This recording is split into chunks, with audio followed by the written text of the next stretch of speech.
And we're alive. Will I get the comments up here, do you think? You should. That'll be my wife calling to say she's just got home. Can You can we answer. help Fine. shopping? No, it's okay. My son will get it in the other room. Oh. At least I hope he does. You have just the one son, or do you have a couple kids? Yeah, I've got two kids, but one of them, my daughter, she doesn't live at home anymore. She's over 30 years old now. Where does she live? She lives down in, we're not far from Tokyo, so I don't see her after. Yeah. Hey, Carrie. Carrie's here. Paul Grayson's here. What you guys doing? I can see the comments now. Yeah. Okay, good. Yeah, I was concerned you wouldn't be able to see them. So I just advertised this as just playing it by ear. No topic is off limits. Yep. Joanne, how are you from Australia? Got people from all over. Good to hear, Paul. So, David, I take it you will not be indulging in the. I couldn't even say without laughing. You're not going to be indulging in the FPD Blue Hawaii set. Take it. No, definitely not. Have you ordered it? Yeah, I pre-ordered last week. I guess if you're going to get it now, because it will skyrocket in price as soon as they're sold out. Hey, Robert. Yeah, I want to hear they only make 3,500 copies, but I don't know. You hear so much, you don't know what to believe anymore. 5,500. What's that? Did you say 5,500? 3,500.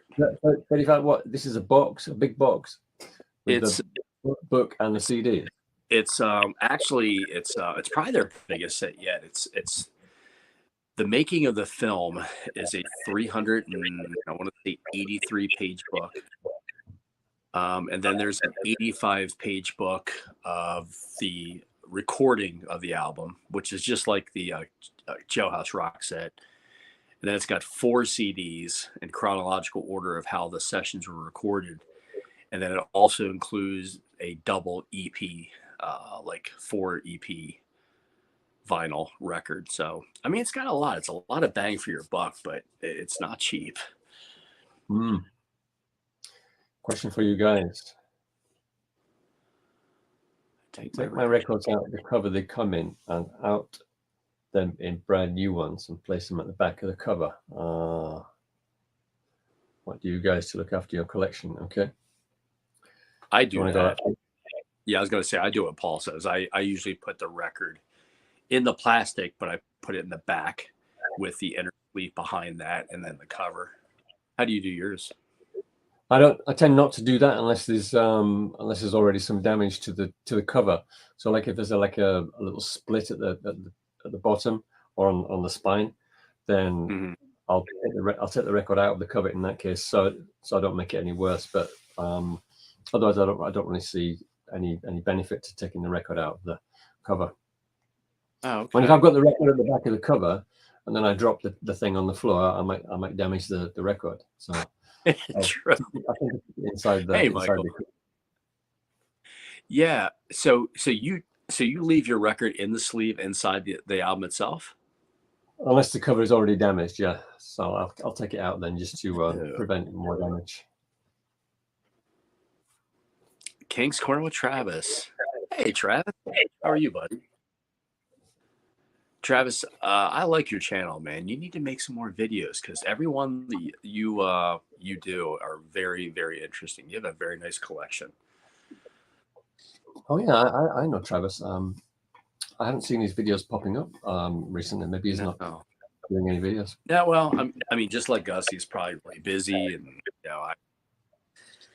I sometimes struggle to find the time to make videos. It's just having a family. Tomorrow's going to be a busy day. It's my third daughter's birthday tomorrow, and got a family coming over. And Joanne, the music with Austin Butler, superb, brilliant, every lever out of you. Wow, Joanne says she saw the Elvis movie 11 times. Didn't you say you didn't see it yet, David? I haven't seen it. I don't think I've ever seen any movie 11 times. There's Elvis or otherwise.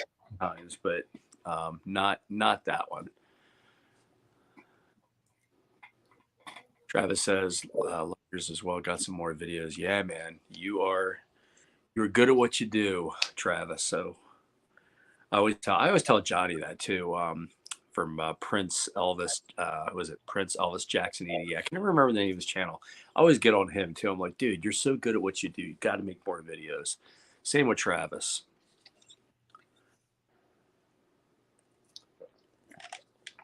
So that brings me to this question: are you going to get the Elvis's recorded Master Garden FTD?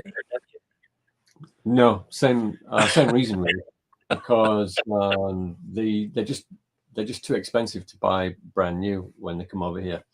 So, for instance, some of those fairly new FTD albums are still available, but they're well over $100 to buy them on, say, Tower Records. Really?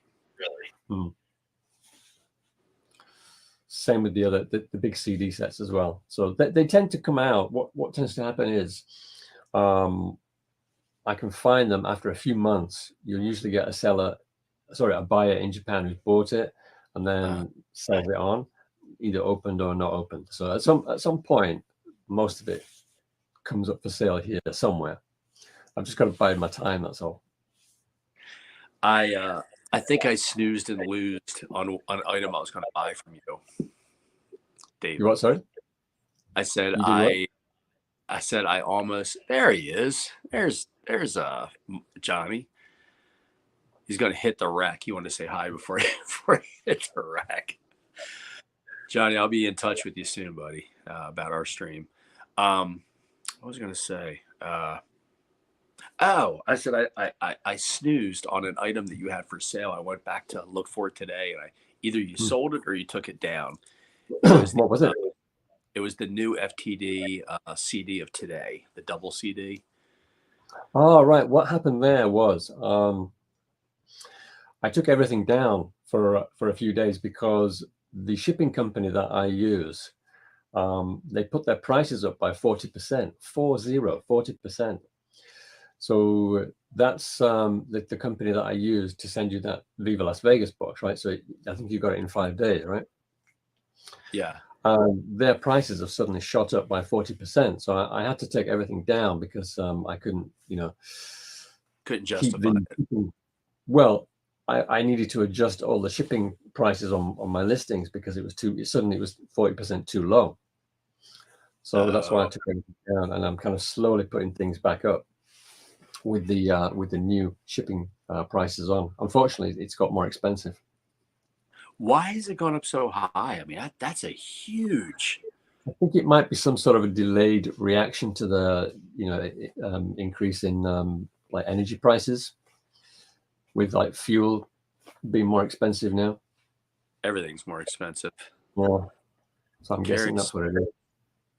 Carrie says, I've been listening to the Potluck Sessions box set. You're right. It's fantastic. I love it. Yeah, I would say the Sessions sets, that one and the Devil in Disguise are my two favorite. They're both superbly done. Do you have any of the Sessions, David? Just two. Like I was saying before, I'd gotten fairly recently just because they came up for reasonable prices. One is the Elvis is Back sessions, and I just got the Kid Galahad sessions as well. Those are the only two I've got. They're all pretty good. I didn't know this until I don't know if you followed the EP Society. Yeah. They did a review of the Viva Las Vegas set, and it's not the complete sessions. And I didn't know that. That was the first one, I think, wasn't it? That was the first one. And I think people threw such a fit about it that everyone subsequent after that, I think the next one was Fun in Acapulco, and then everyone since has had every in chronological order as it was recorded. I mean, that's how it should be. You're paying top dollar. You're saying it's the sessions, but you're not including every recording. So, well, if they do that for every session, that, well, if they do like 3 or 4 a year, perhaps 3 a year, then they've got enough stuff there for another, what, 20 years? At least, I would think. Well, we were talking about this. Me and a couple of people were talking about this the other day, that how soon do you think FTD will run out of material? And you think about what's released, think about what hasn't been released yet. As far as the vinyl releases, I mean, you could release. I'm still waiting on Fun and Acapulco on FTD. Girl Happy, all of them could be released yet. And then I think they'll run out when our generation is in our 70s. So I think when you get into your 70s, right? Yeah, but when you get into your 70s, right, you kind of, I guess you're not buying records anymore because we'll be retired, so we'll be too worried about staying alive, right? And if you look at your stats for your eBay, your YouTube channel, I bet you find that most of your viewers are about our age, right? Maybe 50s, a little bit younger, a little bit older. Yeah, a lot of my. And I think that there aren't that many people coming behind us to sort of take over. Do you know what I mean? There's a lot of people our age who are buying records and buying CDs, but there aren't that many people coming behind us to take over. So in about 20 years, we won't be buying records, and there won't be anywhere near as many people coming up behind us to take over. That's when they'll stop. That's when they'll run out. I think they're timing it so that they run out, more or less, when we get too old to buy. It's probably all well thought out 20 years down the line. Paul says, do you ever think that FTD will get into video? No, I don't think they will. I think you're going to stick with vinyl and books and CDs. Who knows, though? I mean, they're in all three of those mediums. You have the vinyl, the CDs, and the books, and they do quite well. Given how they can improve audio now in the future, maybe they will do something the same with video. Yeah, I don't know. What do you think, David? They've made improvements to the 50s. They've already made great improvements to the 50s TV shows, so they could, maybe get some old grainy live footage and sync it up with the audio. It's possible. Yeah. This is a comedy show tonight. Travis is cracking me up. Travis says that's when I can catch up on all the releases I missed because I couldn't afford them. Laugh out loud. Yeah, man. I mean, I got another FTD today, a double CD that I've had my eye on for a while, and I paid a decent price for it, which I'm not too thrilled about, but nothing to break the bank. But man, like if it's got FTD attached to it, it's not cheap. Travis, did you pre-order the Blue Hawaii set, or Paul, or any who's watching? Who all in here pre-ordered that set and the Madison Square Garden set? Be interesting to see how many did. What do you think of this idea, Mark? What do you think of this idea, and anybody who's watching this as well? You know how they released the Our Memories of Elvis albums back in, what was it, 79? 70s recordings with no overdubs. What about 1970s albums reissued, but without the overdubs? So you have an Elvis country, 12 songs, no overdubs. Then the Love Letters album, 11 songs, no overdubs. Elvis Now, etc., all the way through the 70s studio albums.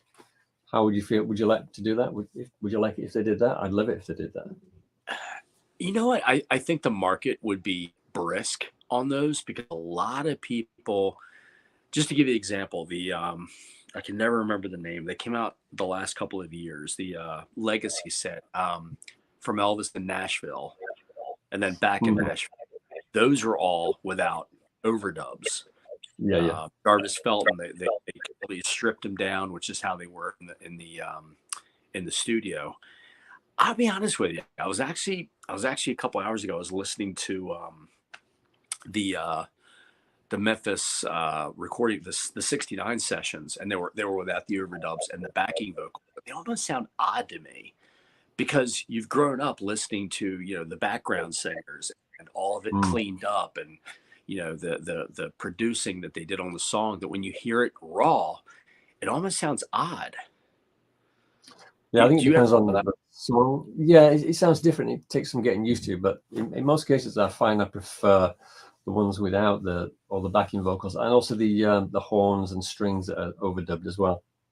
Yeah. I tend to prefer the music without that. Okay. Well, yeah, teachers. I'm not saying that. That's the thing. I'm not saying I don't. It's not that I don't like it.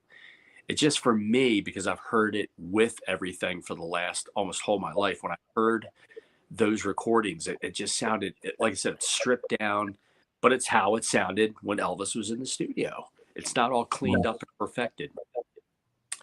Petra Cat's Place. I am 75 and still looking for vinyl that I don't have it. There you go, David.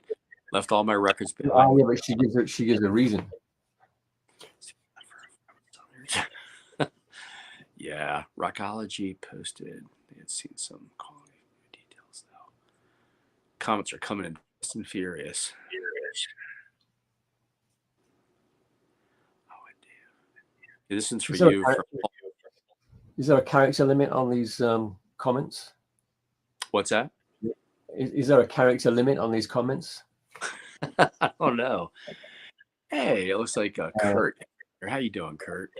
Good to see you, brother. I would if it was better covered than originally. Yeah. Yeah. Okay. Good points, Paul. Yeah. Yeah, I wouldn't object to those points. I'm not precious about the cover, but I would like to hear the music released without the overdubs, just in the same order as the original albums. Well, and released in the way that they were intended. You know what I mean? Because from what I hear, Felton Jarvis kind of went over the top with his editing and remastering and all that.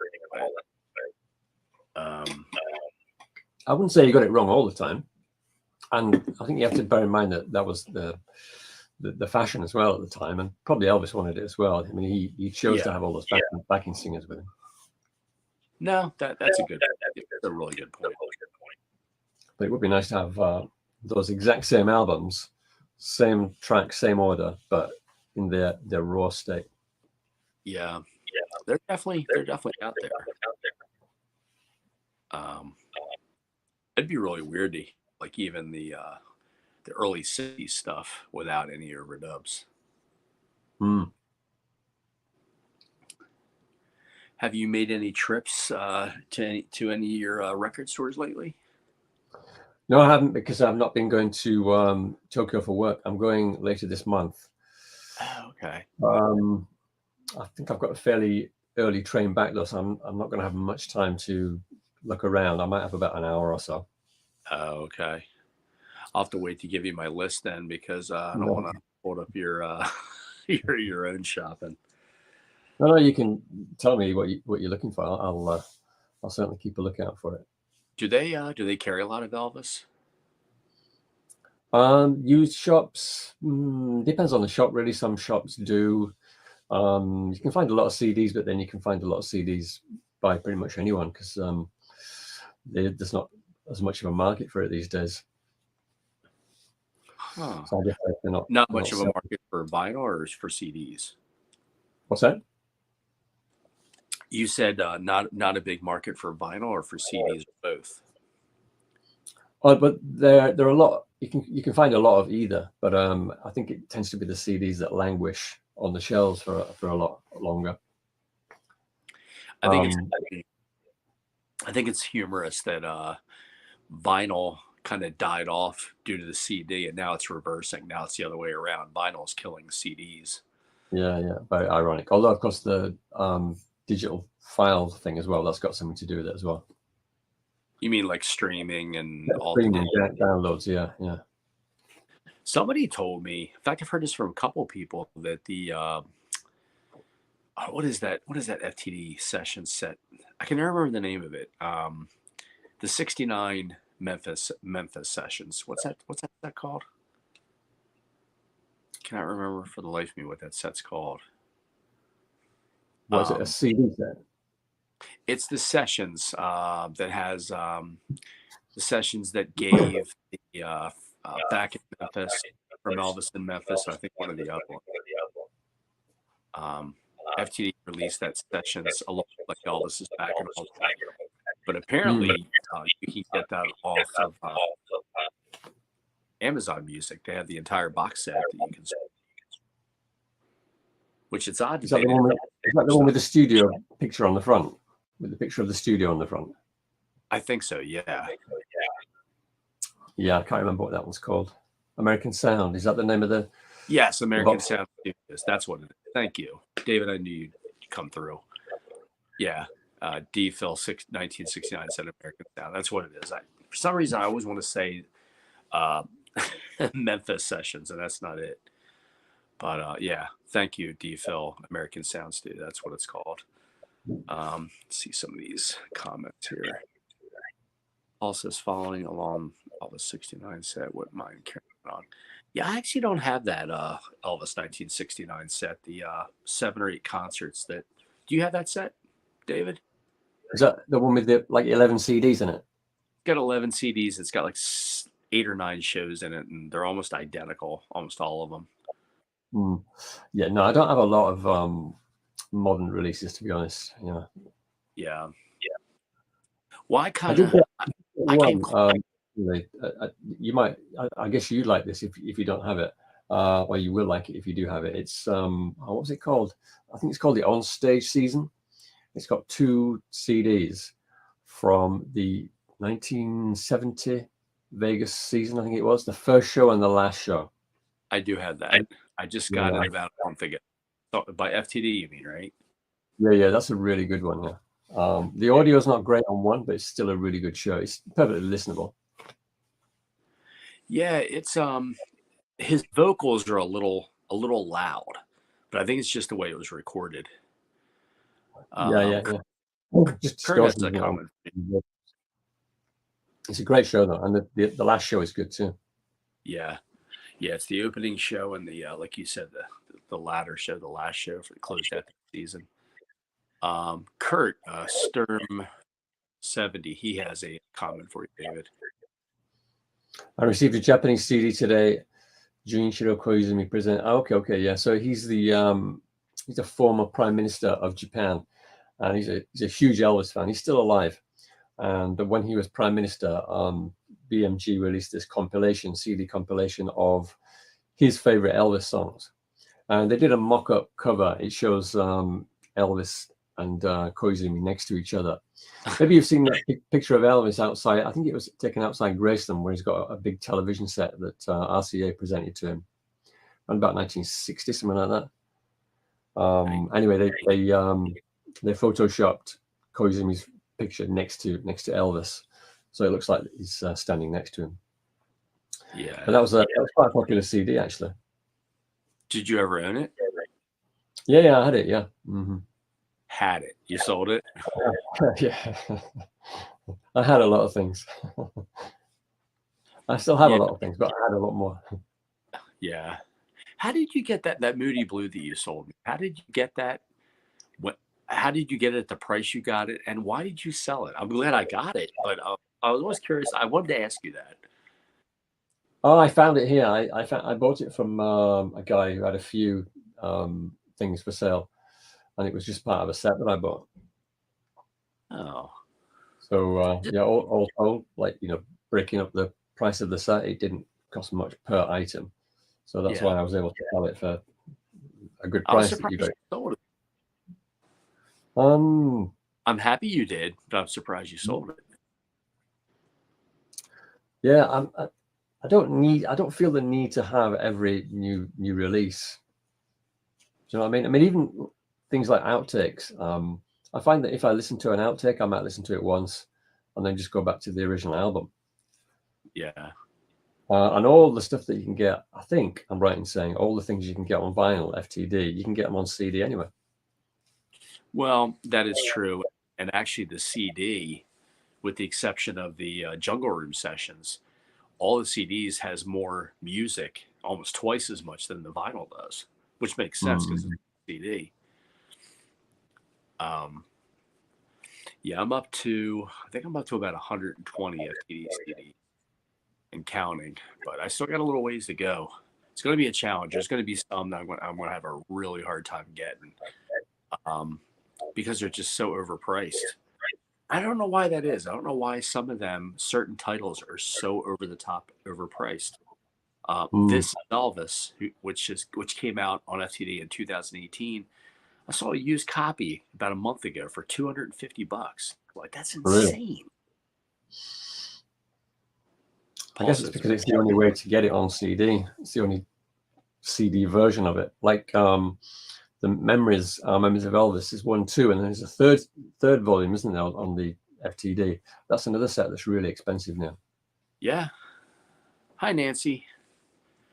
Hope you're doing well.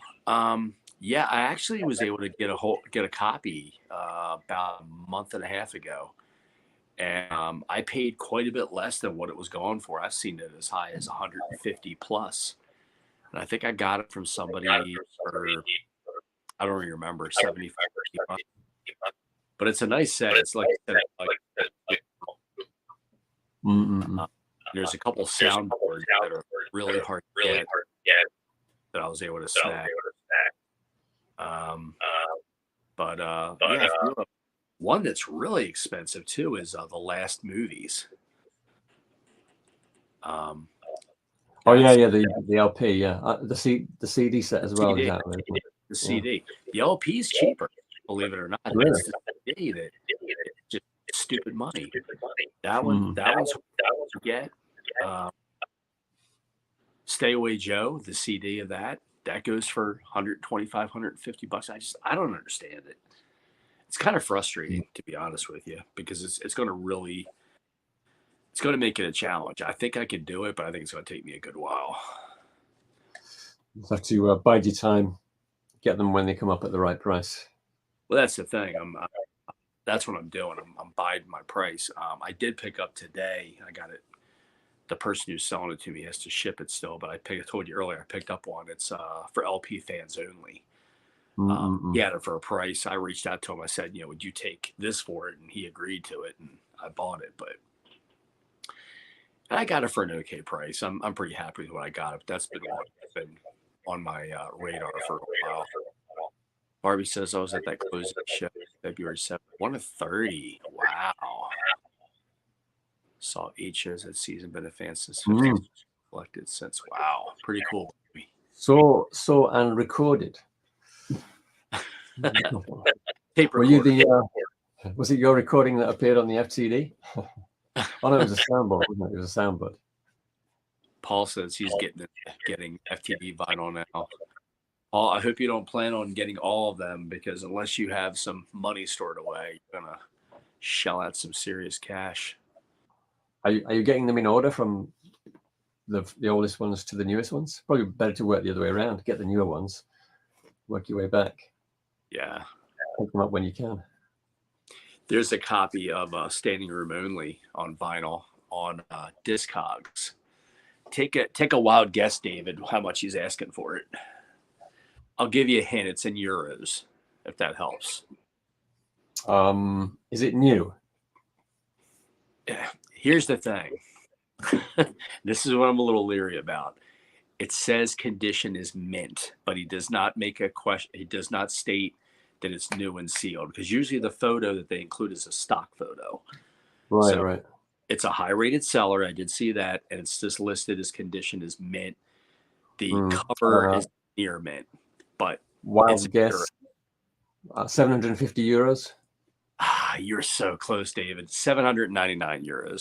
Oh, really? Yeah.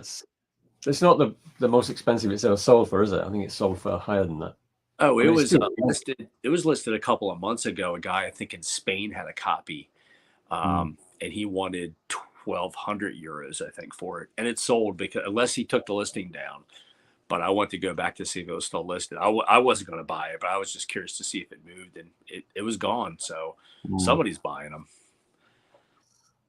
If I had it, I wouldn't be able to sell it at that price, even if I knew that I could get that money for it. What's that? I couldn't hear you. Even if I had that album to sell, I don't think I could sell it at that price anyway.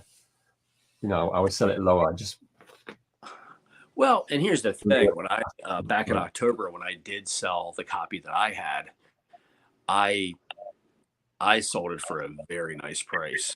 I sold that one, It's funny because some people ask me, like, don't you regret getting rid of them? And I say, not really. I mean, um, the other one that goes for really stupid money too is the Good Time Sessions, which I think was a 2010 release. But I've Oh, seen that. really? Is it that old? What's that? Is it that old? Yeah, it was one of the first 5 or 6. Because the first three was Blue Hawaii, which I do have. The second one was Standing Room Only, and the third one was the Jungle Session. I think Good Times is either the next one or the fifth one. I've seen that go for $6, and it's just I don't like that album that much. So, Carrie says the 2 vinyl I had Creole last week. Carrie, you can still get them both. I know King Creole is on eBay now, but I think he wants to go over 300. I think you can find it cheaper. Paul says, do you guys have a list on what you paid for them? No, I don't sort of keep records of what I paid for things. Yeah, once I don't keep records of how much I paid for them. Probably better not to, really. What's that? You started thinking it's probably better not to. If you started thinking about how much you'd spent on these things. Somebody stream that I had about a week or so ago, somebody asked me, what do you think I've spent? And my answer was, I don't even want to know what I spent. I'd probably go into a deep, deep depression if I knew how much I did. Robert brings up a good point. He says, I think the warehouse fire at FTD CDs drove up prices. I think so, because I heard they lost an enormous amount of stock in that fire. That would have only been more recent releases, though, wouldn't it? Yeah. It wouldn't affect the newer stuff, I think, because that fire was about a year and a half ago, maybe 18 months ago to 2 years ago. Well, what I mean by that is the releases that were out at that time. Yeah. No, I thought you were talking about like the stuff that came out since the fire. I don't think they would have like tons of back stock, will they? Because they don't make these things in huge quantities, as far as I know. Yeah, I don't know. That's always a question that gets brought up. How many that the FTD released? Paul says, flip side to that, do you have a set of the items you have and are still looking for? I'm not much of a, David, I don't know if you are either. I'm not much of a list keeper. I know I have a mental list that I keep. For example, for the FTDs, I have more than half. I probably have of the 44 that are out now. I think there's 44. I have probably 28 of them. There's definitely ones, if I could find it for the right price, I've got a lot of them back. Like David, I bought the Moody Blue from you about a week or two after I got that. Somebody had King Creole, which is a beautiful LP. I was able to pick that up from somebody for a very nice price, very reasonable. But if I can find the FTD vinyls or CDs and they're at a good, reasonable price, I'll pay for it. Because like I said, the CDs, I want to get them all. I want to get, like I said, I'm right around 120. By my calculations, I'm still about 60 away, but I could be wrong, give or take half a dozen or a dozen. Not in my case, not really. I don't have a list. It's kind of like you said, just a mental list. There's a few singles that I'm looking to get hold of for research purposes, if I can put it that way, for the book that I'm working on with Dick Decker. But for my own personal collection, there's only a few. I'm always on the lookout for American records, not necessarily the very first pressings, but I quite like getting the 60s reissues ones because they can be found quite cheaply. So I got a nice copy of A Date with Elvis recently. I think it's from a mid-60s mono copy. Not with the gatefold cover, but it would just cost too much money to buy that original one. So I'm quite happy to get the 60s ones. It's ironic, and I'm going to ask. This is a twofold question for you, David. It's funny you bring up A Date with Elvis. I actually did not own that album in any form. I didn't have it on LP. Oh, really? I did not have it in CD. It was one of the few that I did not own at all. today. You know the RCA International? It's on the black RCA label. Mm. I picked up a steel copy of it this afternoon on eBay, but it was a brand new release, and the guy actually was the one to sell it to me at a discounted price. So I finally own them. Now Scotty, who has the Elvis Productions with his brother, he swears by the Elvis Center or the RCA International. He said he thinks they sound better than the original pressings. What are your experiences? You're talking about those black label German ones. The black little German. Thank you. That's RCA. Yeah, I've got about 3 or 4, and yeah, they do sound really good. But that album that you got there, that German copy, is it the one with the 14 tracks, the UK track listing, or is it the 10-track American one? You mean the A Date with Elvis? The one that you bought, yeah. I don't know. I didn't really look at it. It was in my wallet for the last few months, and it never sold. So you know, I pulled the trigger on. I reached out to the person. I said, "Look, you know, would you take this for it?" And he's like, "Yeah, I've been trying to move it for a couple of months, and it didn't sell." So I don't know if it's the 14 or the 10. I'm assuming it's the 10. I suppose it's because but there's a green label English copy of A Day with Elvis that has 10 tracks on it, like the American one. But I'm not sure if there's another one, a 14-track version as well, which is based on the original UK LP. Oh, okay. I didn't realize the UK had the 14 tracks. That's pretty cool. Yeah, so then they wouldn't release an album with just 10 tracks back in the UK back in those days. So the For LP Fans Only album, that had 14 tracks on it as well. Wow. Well, it wasn't called that in England. It was just called Elvis. In fact, the tracks are pretty much, they're quite different, actually, quite different LPs. Same front covers. So Mike says he got his package from the London shop of Elvis. Let me be there. Wow, number 115 out of 3,500. The number I ended up getting a second copy. I got like number 242 of the 3,500, and then I got one last week from a guy who had an extra copy, sold it to me cheap, and I got like 2,400. So that's a nice looking set. Depressing album, but it's a nice set. Mike, what are your thoughts on the? I'm trying to get some ideas. The "Let Me Be There" set. Have you listened to it yet? Let's see what other comments we have. Whenever you find signal. Black Label 78. That's interesting, Paul. I just got a 1955. I think it's from 55. American RCA Victor copy of That's All Right. 45 RPM. Is that the Sun or is that the RCA? RCA. Sadly, it's not the Sun, but yes, I think it's the first RCA Victor one. Wow. It could have been late 55, I think. Yeah, sounds really good. What's that? It sounds really good.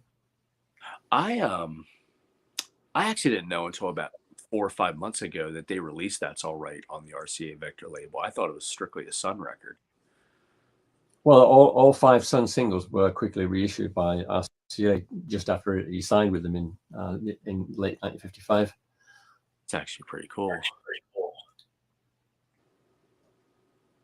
Okay, Mike said. Okay, yeah, what you said, Mike, is pretty much what I've heard. That there's a couple of songs on there. That's kind of the frustrating part about the soundboard is you have the tape cut out or the tape. Mike says he's a huge fan here in Canada. An Elvis fan, eh? Sorry, I had to put the Canadian in there. Mike, I am a huge Toronto Blue Jays fan, so don't know if you follow them, but I've been a Blue Jays fan for 38 years. So what sport is that? I don't even know the sport you're talking about. Baseball. Yeah, baseball. Toronto, their baseball team. Why would you be a fan of a Canadian baseball team being an American? You're probably about the umpteenth person that's asked me that. Oh, I've This had and people that. say, like, how can you be an American and root for a Canadian team? But then I had a good argument for that because somebody said to me, you know, because they actually went to the World Series against our local team, which is the Philadelphia Phillies, because Philadelphia is about 45 minutes up the turnpike. And I said, well, think about this. What is the championship series called? It is called the World Series, not the United States Series, the World Series. There you go. That's my argument. Fair enough. I was curious, what was the reason? What was the thing that got you into what are they called again? Toronto what? Toronto Blue Jays, like the bird. Blue Jays. I had been a Phillies fan, and ownership of the team traded away a lot of favorite players. So I got a little angry about that. I looked for a new team. And one of my best friends from high school, we're talking one day, and he's like, hey, man, you ought to follow this team. They're young, they're up and coming, good farm system. And he said, I always go with my dad to see them play the Orioles up in Baltimore. And one thing led to another, and that was in 1985, and I've been a fan ever since. Good. Barbie says she met Elvis in 67 and 68. Really sweet and kind to his fans. Yeah, that's what I hear.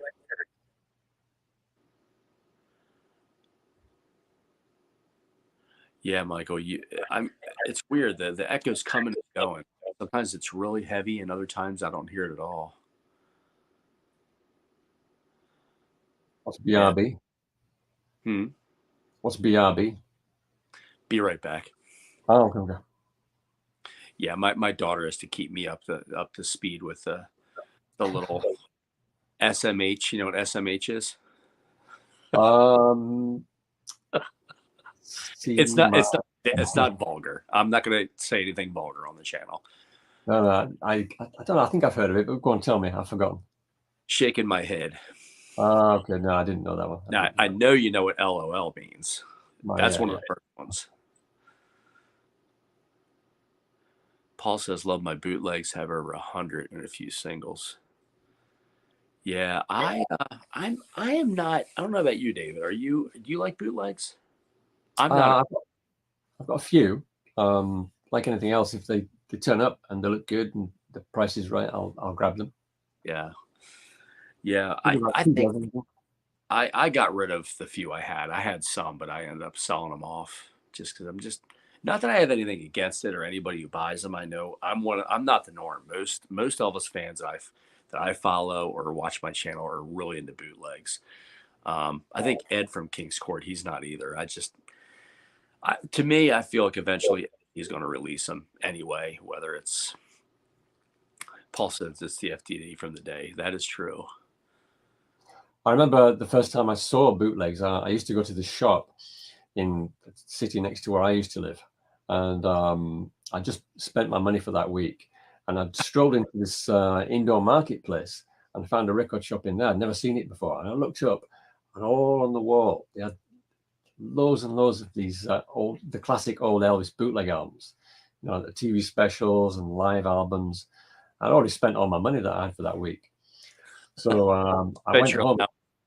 Well, I kept thinking about it as I was on my way home, you know, and I got back and I couldn't, I had to call the shop up. I said, look, you know, can you save some of those albums for me? So I told them which ones I wanted. And one of them was called Elvis is Alive and Well and playing in Las Vegas or something like that. And the guy, this was well after Elvis died. And so the guy decided he'd have a little joke at my expense. Oh, Elvis is alive, is he? Anyway, he saved me those albums. Yeah. They were mostly okay. The TV special ones were really good. The Elvis is Alive bootleg was terrible. It was an audience recording and it sounded bad. Yeah. Nice cover, but they were really expensive back then. Those original bootlegs, you can get them really cheaply now, though. Oh, okay. Yeah, and like anything, some are really good, some of them aren't. Mike, you know what? I hate to say this. I'm a Philadelphia Flyers fan, have been since the 80s, but they suck so bad. It's really killed my desire to follow hockey, to be honest with you. Travis says he was listening to this 76 New Year's boot. You know what? I I can't believe I'm about to say this. I have never heard that concert. I know they have it on vinyl, and I think David, you have it. The Yeah, yeah. '76 New Year's Eve. I tell you what, I've heard nothing but great things about that I show. don't know. Yeah, it goes for a pretty penny. Um, the FTD CD of it, I'm probably going to pick up in the next week or so. That's still pretty reasonable and available. Travis, you think it's great? Do you have the FTD or do you have the vinyl?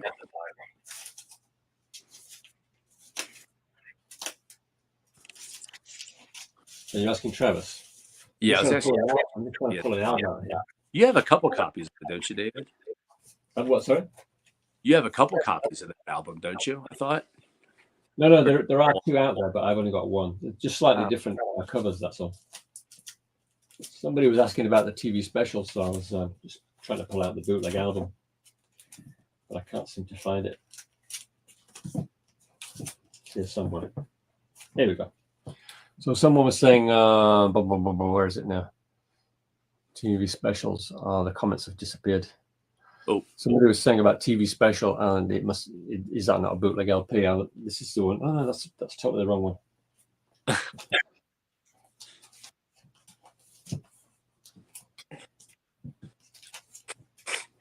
I've actually got more than I thought. Got a lot more than I thought. bootlegs or just albums? Bootleg, yeah. Thumbing through about 3. Here we go. This is what I was talking about. This is one of the ones that I saw on that shop in that shop when I spent all my money that day. The '68 comeback. This is a bootleg LP. Wow. There's another volume as well, volume 2, I think, and I bought that one as well that day. Nice. Along with Elvis is Alive and Well playing in Las Vegas. That's such a tacky title for a bootleg. He might have been alive when it was released. He might have been. Yeah. Like I said, man, most people really love the bootlegs. It's just I don't know what it is with me. I guess I'm kind of a snob when it comes to that. I just not a fan of them. Well, the sound quality tends to be, obviously depends on the release, but there are quite a lot of subpar, very low quality live audience recordings out there. And I think a lot of these studio outtakes, they're kind of a bit random, aren't they? You get a few tracks from this period and a couple of tracks from another period. There doesn't seem to be a lot of rhyme or reason to some of them. Yeah. Barbie, 97, she's legendary. She's met him, and she says I gave that picture to the bootlegger for the '68 special. And nice.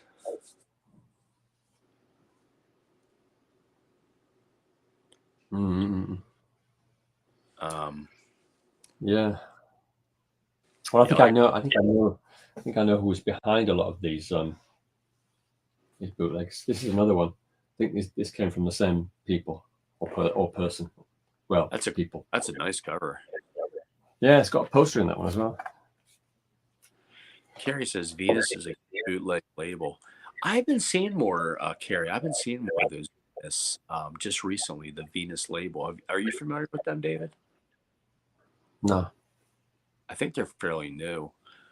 I think the one that cracks me up, that makes me chuckle every time I see it, is Popcorn Records. Yeah, it's fairly new. They released, they released Harem Scarum recently, outtakes, and they released, what was the other one they released? Harem Scarum, and I can't remember who the other one is. Yeah, it's called Popcorn Records. That's the label.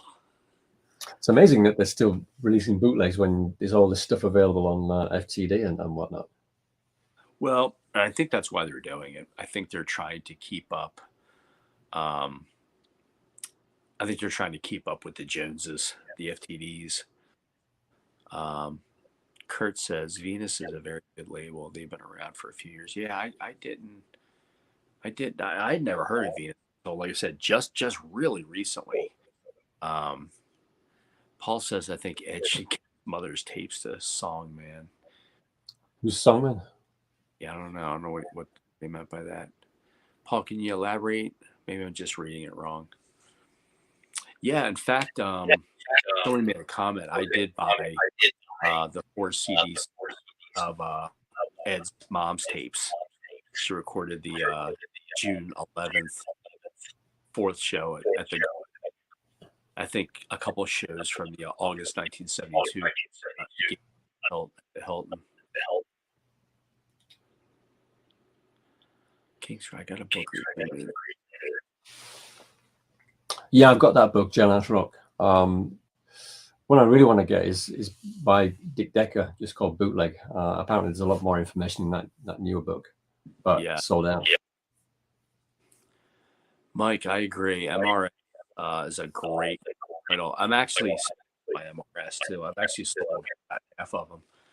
Like I said, I'm just paring down. I mean, I still have a crap load of stuff, but I'm just starting to really just hold on to stuff and get stuff that I want, not that I need, stuff that I really want to get. I agree with you, Mike. MRS is a really nice, very good quality control. Has it for trying to keep up. Carrie's asking you a question by who, David? By who? What's that in connection with? Oh, you mean the book I was talking about? It was by, I think it was Dick Decker that wrote it. It's just called Bootleg, and it was published a few years ago, but it sold out pretty much straight away. You know what else is really sick money? Because I think you only made a few hundred copies of it. I'm not interested in it personally, but I know it's a highly sought after. Is the Final Curtain? It's that box set. Have you seen that, David? It's got the sun on the front of it. Man, that goes for really crazy money. So the final few shows. Yeah, it's. I think it's got a DVD in it. That's just that there's just like such a gluttony of recordings. Like it's almost overwhelming. I think that's the other reason why I'm cutting back. It's just I just can't keep up with everything. It's just too much. There's an LP as well, a bootleg LP of the last concert, but that tends to sell for it's not cheap because it really being the last concert is quite a popular item. That might be called the Final Curtain as well. I forget now.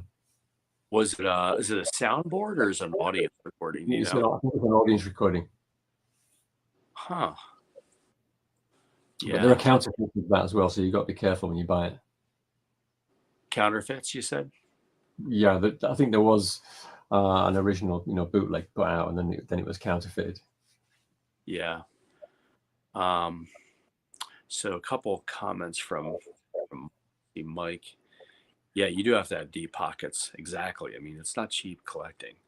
Mike says, I do not think Mike, I'm going to agree with you 110%, brother. I do not think FTD will touch the last couple of shows or put out the CBS special. Nope, I don't think FTD.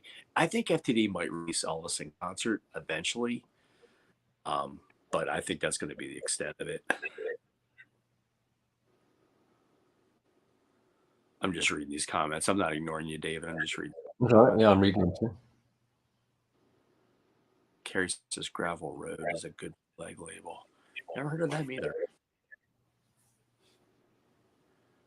Elvis's bootleg of Elvis's en route from Canadian. Yeah. It's just there's just so much out there anymore. It's so hard to keep up. It is. It is a huge book. Yeah.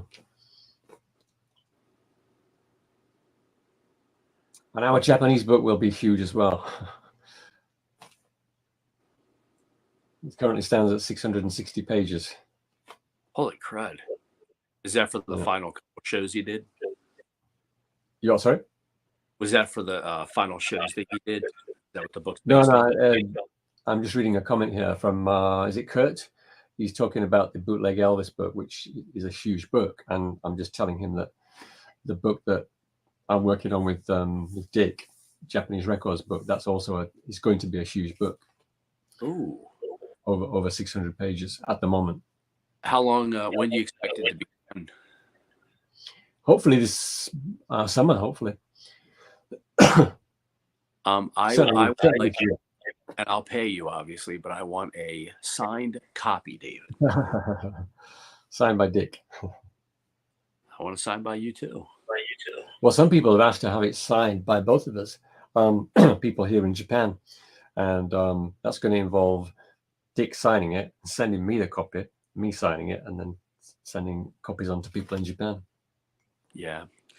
Yeah. When you decide to put them for sale, definitely. Is it going to be pictures too, or text, or both? Yeah, it's got a lot of pictures. Yeah. You have a title? Yeah. Is it from Memphis to Tokyo, something like that? Something fairly obvious, but something like that. Yeah. That is so cool. Looking forward to it. Yeah, definitely this year. Hopefully by the summer. Paul says, I think they should release. Trying to go back over these comments. Well, Paul, I think, and a lot of people, a lot of fans think this way. For me, and I say this I don't say this any disrespectful way whatsoever. I mean this, because I am such a huge fan. Somebody commented, it might have been Mike commented that last show that they recorded on CBS was hard to watch. And I remember that aired, I think in October after he had passed in 77. And I remember as a 9-year-old seeing that concert and thinking how poor health Elvis looked. He was pale. He just looked off. It wasn't the Elvis that I grew up. I can't say grew up. I was only 9 years old, but it wasn't the Elvis that I was used to. And I remember it almost being shocking to me as a 9-year-old kid and thinking, man, he just doesn't look good.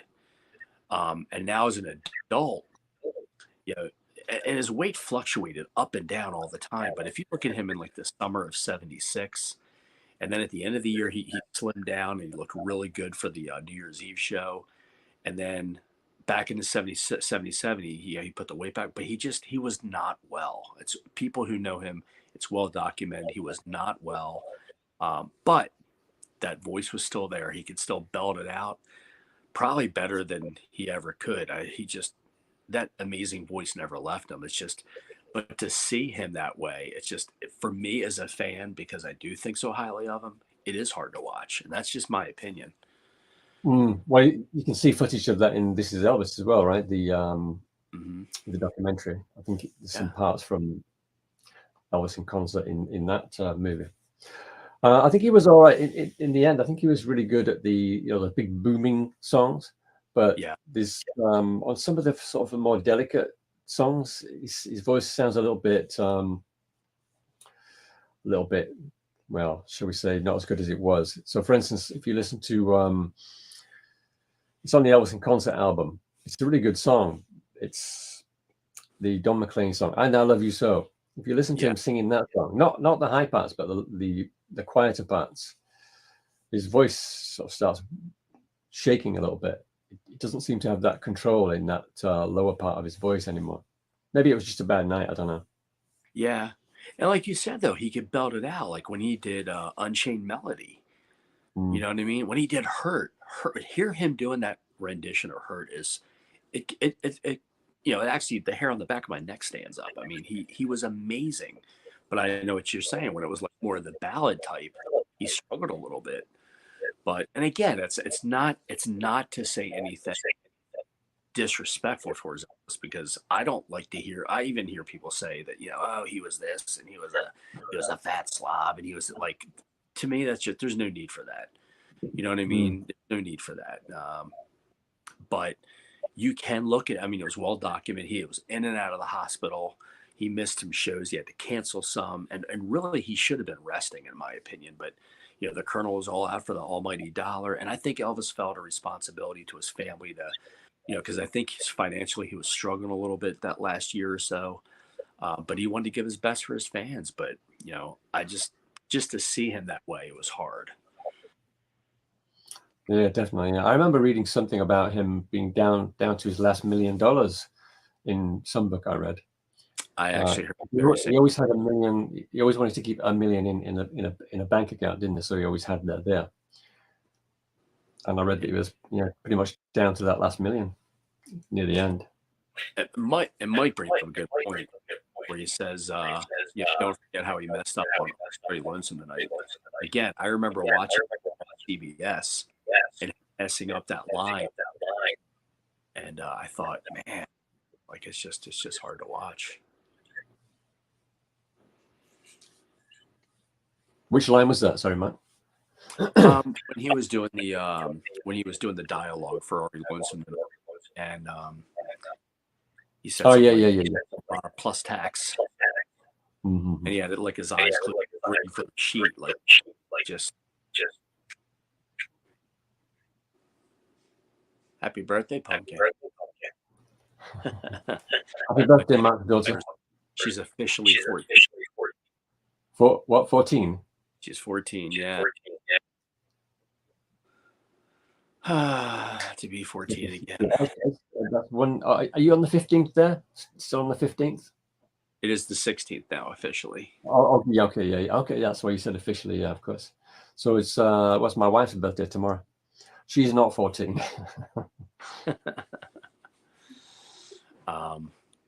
Yeah, Marco, I know it. See, the echoing comes and goes. Now it's not doing it. It's weird how it does that. Michael says, yeah, I was 13 when I saw that. It was painful to see how he looked. He looked ill. He did. And somebody had said that they thought that he might, and I kind of thought this before I even read this, but somebody thought that he had some a little bit of surgery done, plastic surgery on his eyes. Yeah, I remember reading that somewhere as well, because is that not the episode where he asks one of his friends, how do I look or something, and the friend had no idea that he had work done, and he couldn't tell him there was any difference. I forget, maybe it was Schilling, maybe it was in Jerry Schilling's book, I forget now. Yeah, it's interesting to read some of these books in his inner circle to see what their thoughts were. JD Sumner told me that after Elvis died, they were called back to the studio to overdub. The comments gone. Overdub some of the vocals.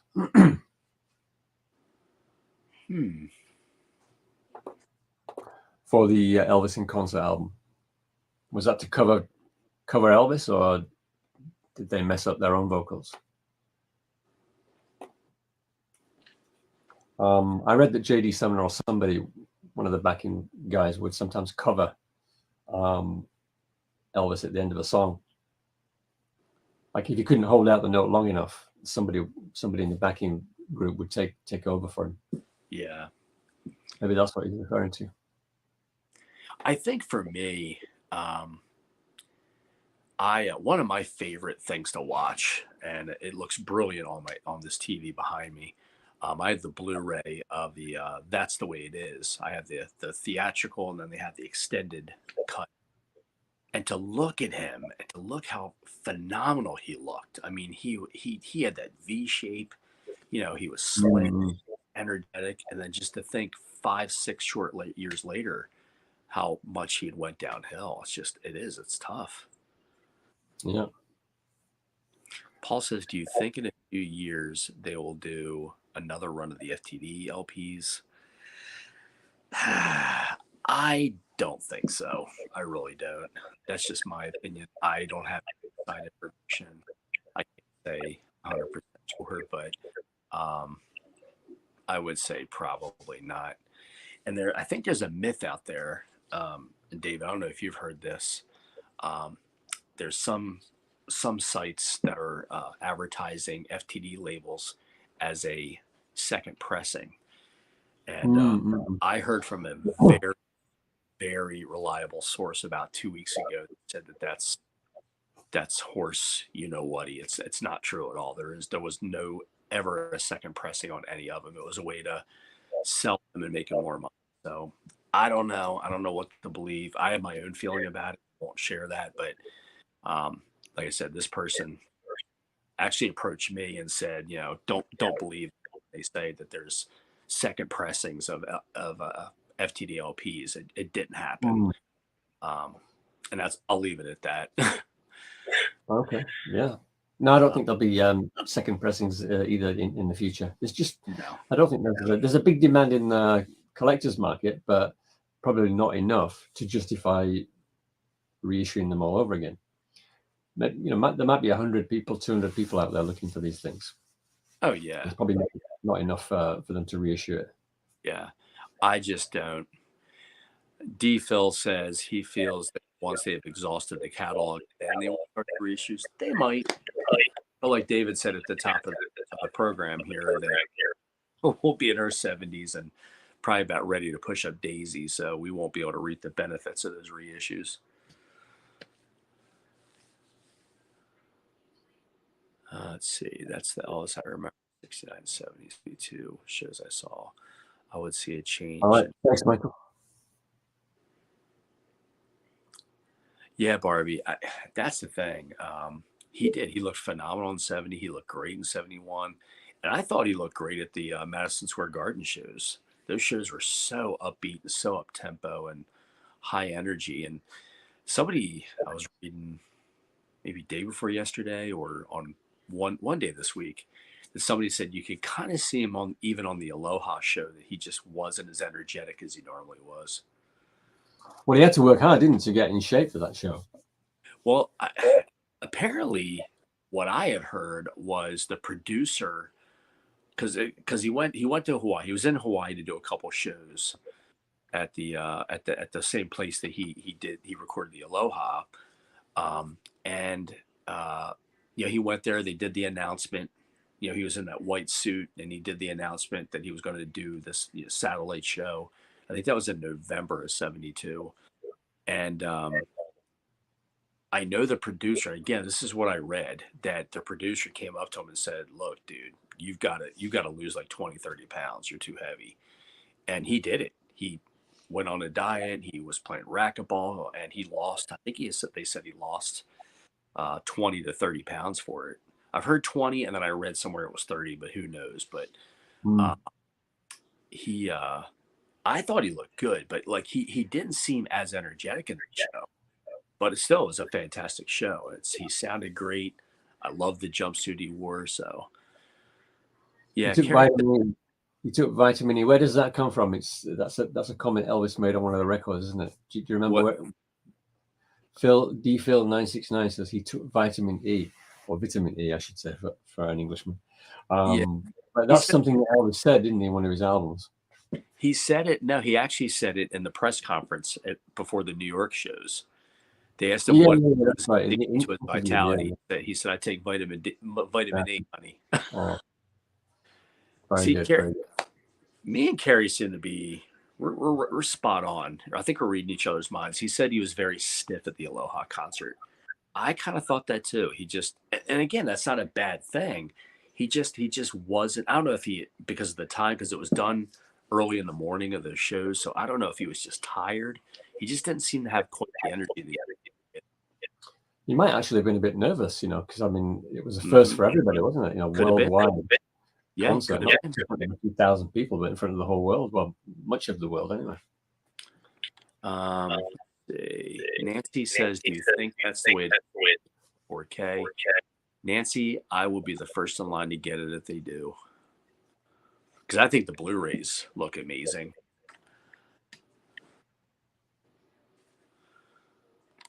Comments are coming in fast and furious.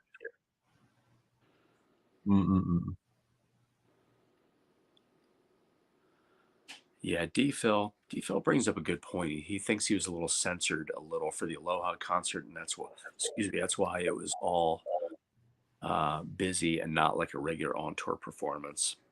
Censored in what way? D-Phil said that he thought Elvis seemed a little censored for the Aloha concert. Well, I'm just wondering what he means by censored in what way. Censored meaning it wasn't 1956 anymore, was it? Yeah, exactly. I'm just wondering how he was censored. Yeah, I don't know. But I think maybe that this show was a little down. Paul said, let's see. Yeah, Travis brings up a good point. Travis from King's Corner says he was nervous, tired, had a bit different song list, had a time limit, just a stressful situation. Yeah, there's probably a I'll tell you where I'll tell you where I think you can hear tiredness in him, in his voice, and maybe also the performance, is when he did those songs after the Aloha show. You know, he did about 5 songs like Blue Hawaii and Early Morning Rain. He sounds, I won't say bored, but he does sound a little bit tired in those performances. Well, if I'm not mistaken, and somebody can comment here if I'm wrong on this, I think that concert was at 12:30 in the morning, Mm. local time, Honolulu. And then, like you said, after that show, after everybody left the audience, he went out and did those 5, and he did a few takes on all of them. So you're talking, it was 2, 3 a.m. Of course, Mhm. Elvis was a night owl. He like me up. He probably was tired.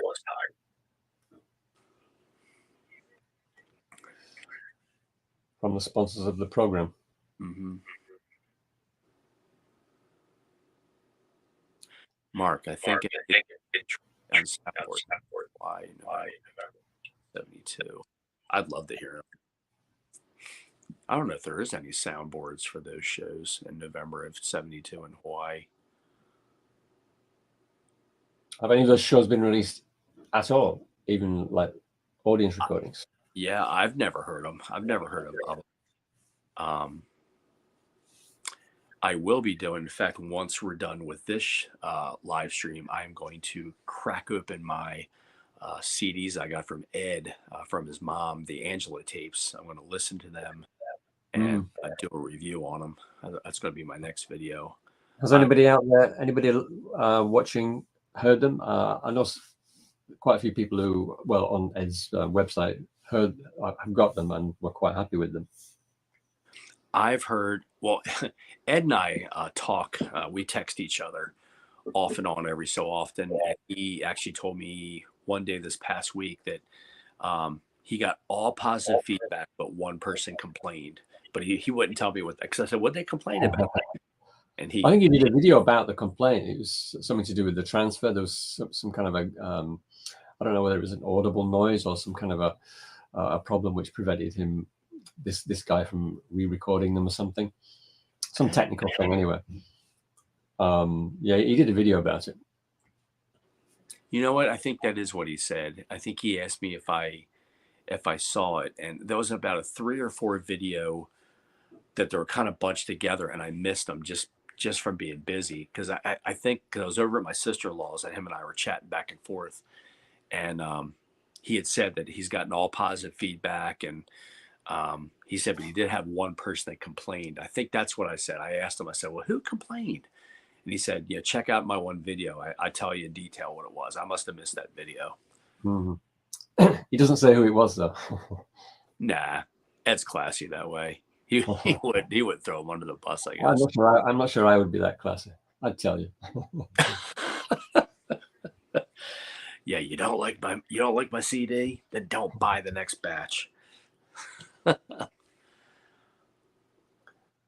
Linda said he never slept between the rehearsal show and the main show, and then he had to sing those extra songs. Yeah, it's amazing how much people know about Elvis and his life. It is. It's weird. Like, I was thinking about this the other day. He's probably the most documented, most photographed person, I think, in the history of the world. And he only lived 42 years. Like, I think about where I am in my life, and I've outlived him by a dozen years. And it's just like, man, it just seems like he lived to be about 90, because there's just so much out there on him. Like, what a career. Well, really, he only really, I suppose, up to 21, his life was pretty much like anybody else's. But in the last half of his life, I mean, he just packed so much into 21 years. Yeah, there you go. Bring a very point. It really wasn't even 42 years that we know of, because he lived in poverty up until he was discovered and skyrocketed. So Kurt says, I have revisited the 60 CD album collection this week. It's a masterpiece. The only complaint I have is the omission of a few of the Camdens, such as Separate Ways. Yeah, I know that they released a few of the on there, but yeah, the Camden songs are on there, though, aren't they? What's that, David? the Camden songs are on there. They're stuck on some of the other albums as bonus songs. I don't think there are any missing. I think what Kurt said, and you may know what I mean, but I think they have All in Love, Let's Be Friends. I think a couple other ones, but like some of the later ones, like Burning Love and Separate Ways, weren't in that 60 CD box set. Do you have that set, David? Yeah. Huh. Yeah, there are a few Camden albums missing, but I believe those songs that were on those Camden albums are scattered about between. I think maybe like "Come On Everybody" is not on there, but the songs are elsewhere. Oh, okay. About half of them are in there and half are not. Everybody who has it, I don't own it. Everybody who has it says it's an unbelievable set. Yeah, it's definitely worth having. You can get it. It's not that expensive considering what you're getting for your money. Paul, good having you here, buddy. Great chat with you. All right, cheers, Paul. It must be very late. Where? Oh, no, he's in New Zealand, so he's mid-afternoon. Kerry says he felt bad for Elvis in his water heater. Yeah, did you see how much stuff he had to throw away? Water heater broke. Oh, Ed. Oh, yeah. In his basement. Boxes of LPs. He even had some sealed LPs that got waterlogged. He had to throw away. Yeah. Got a power up for cell phone. 20%. Professional footage of the November 72 Hawaii shows filmed by Japanese TV or fan club. That's possible. I know there are certainly there are still images taken by people connected with the fan club. So there might well be video as well. Mike says, Mark, this question, do you like I actually looked for the what's his greatest hits albums called? The Best That I Can Do or something like that. I went to look for that vinyl. I had it at one time and I ended up selling it to a record dealer, and then I wanted it back. It's all of Mellencamp's greatest hits, and man, it like doubled in price. So I'm still probably going to get it because I love his old stuff.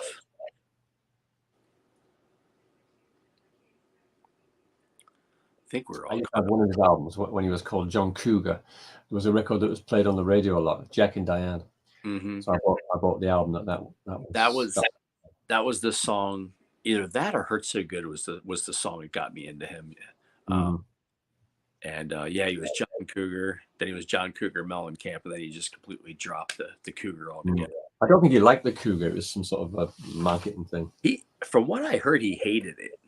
His name is John Mellencamp, and they said, yeah, you can't release an album with the name John Mellencamp. You got to change it. So he was John Cougar. And then when he got a little bit more popular, it was John Cougar Mellencamp. And then a couple hours later, he dropped the Cougar altogether.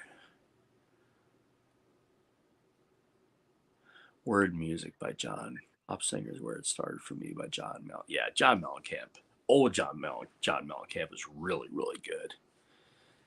Yeah, I'm an 80s guy. I grew up. I was a teenager in the 80s, so I think the 80s was an awesome decade for music.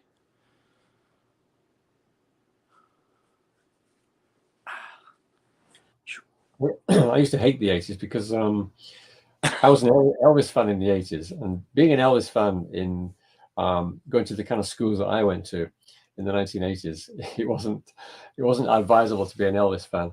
So all the other kids would, be into 80s music, like Duran Duran, Spandau Ballet, Culture Club, all that stuff. So I just kind of naturally grew to hate all that stuff because the other kids. What's that? Do you still feel that way? When I listen to some of the 80s music now, I think some of it was all right. Yeah. But certainly at the time, I couldn't stand it. The 80s to me was such an eclectic, like just a wide range of styles. And I don't know, man, to me personally, like I think the 70s produced a lot of great music too. The Aerosmith, Elvis, all the other stuff that was there. 80s, just like you said, Duran, Culture Club, Michael Jackson, great music. But to me, it didn't sound. I could sort of hear the influences coming from the 1970s, like Bowie, for example, and the 1960s. So to me, it didn't seem like anything new was happening, because I'd always grown up listening to music from the 60s and 70s. Yeah. You know, old records that my mum and dad used to own. So it didn't sound like anything new was happening to me. Plus, the other kids hated Elvis as well, so I had to hate their music in response. You can't tell me stuff. Hating Elvis. That's cool. Wow, John Miller, 72 in October. Holy moly. Paul Simon, 82. I nearly bought, speaking of octogenarians, I nearly bought a ticket to see Bob Dylan recently, because Bob Dylan's coming to Japan, I think next week actually. It's going to be performing here for a few nights. And I looked into ticket prices, and it was right about $200 for a ticket. Plus, of course, it's in Tokyo, not where I live. And when I worked out all the cost involved, it was going to be something like, I don't know, about $300, $400. And I wasn't even sure if I'd be able to watch all the concert, because I might have to leave early to get the train to come home. So I thought, do I really want to pay over $300 to see an 80-year-old man at half a concert by an 80-year-old man? So in the end, I decided, no. Sorry, Bob, but no. Yeah, I guess he would be in his early age, right? He's got to be around about. He's got to be 80 or turning 80 very soon. Because you have the first album came out in what, like 64, 65? What's that, sorry? When did his first record come out? In the early? Oh, it would have been 62. I think his first album came out 62. Oh, yeah, so 62. You forgot 60 years ago. Yeah, he's at least 80. Mike, I agree. You had Run DMC. You had, Grandmaster Flash. You didn't have all the cursing that they have. You got a note there, David. Yeah, I'm laughing at that now. Yeah. Well, like I said, it was a lot of it was I couldn't listen without prejudice, because, like I said, I was given a lot of stick for being an Elvis fan. It was kind of like a tit for tat for you. People knocking Elvis, you can't like their stuff. Because I think it was around about the time that the Goldman book came out. Do you remember that infamous book by Albert Goldman? So yeah, you must know it. It's a really notorious book. I think it was just called Elvis, and it was written by a guy called Albert Goldman, and it's a real hatchet job, I think Lamar Fike was involved in it as well, and the whole point of the book, really, I mean, this guy just sort of hated Elvis, and it was just to try and rake as much muck as he could about Elvis's private life, basically, and it was all serialized in the tabloid newspapers in Britain. So of course people start talking about that at school. So Elvis was kind of a bit of a figure of fun back then to other people that I went to school with. So it wasn't just the music; it was the man himself that was ridiculed. Yeah. I know he's been ridiculed. I don't like it, but I guess it's just part of the territory. I have that Goldman book. Is it Kurt? It's a hell of a read. Perhaps in more ways than one, eh? Yeah. Travis is Paul, Ringo, even the Stones. Like I think they said that Mick Jagger's like a great grandfather. He's going out on tour. Half the bands, you figure Charlie Watts passed away a year or so ago. Yeah, that kind of hit me. I actually saw they were all together with the original bassist Bill Wyman, and I saw him in concert. And, oh, really?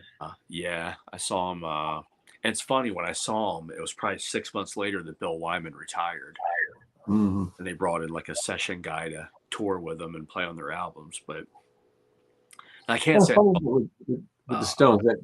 Bill Wyman left, but I don't think they've ever had a sort of a permanent bassist since then, have they? They have. Just like sort of an invisible guy in the background who plays bass. Yeah, pretty much.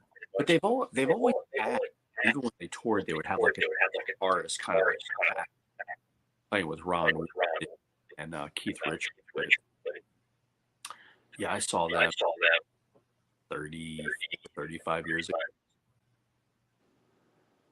Kerry, yes, I do live in Japan, Kerry, yeah.